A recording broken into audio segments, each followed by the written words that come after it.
সবাইকে জানাই শুভ জামাই ষষ্ঠী। আজকের দিনটা কিন্তু আমরা কিছুটা ভালোবাসা দিয়ে শুরু করলাম। আজকের দিনটা তো আমাদের কাছে অনেক স্পেশাল। কার কার কাছে আজকের দিনটা স্পেশাল তারা কিন্তু অবশ্যই কমেন্ট করো। আর সকাল সকাল দেখো আমরা কিন্তু রেডি হয়ে সবাই কিন্তু রেড রেড ড্রেস পরে বেরিয়ে গেছি বাড়ির থেকে। আর আমাদের সবাইকে কেমন লাগছে সেটা কিন্তু জানাতে একদমই ভুলো না।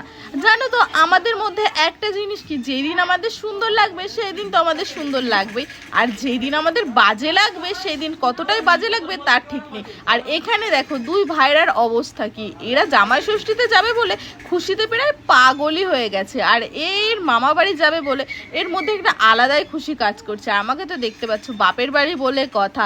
রাস্তায় যেতে যেতে এখানে দেখো কিন্তু একটা মিষ্টির দোকানে দাঁড়িয়ে গেছে। ষষ্ঠীতে যাবো আর মিষ্টি নেবো না সেটা তো হতেই পারে না। তারপরে কিন্তু মিষ্টি নিয়ে আমরা আবার একসঙ্গে মিলে রাস্তায় দিয়ে যেতে থাকি। আর এই দেখো আমার সোনু যেহেতু সকালে ঘুম থেকে উঠেছে তার জন্য কিন্তু ও রাস্তায় আবারও ঘুমিয়ে পড়ে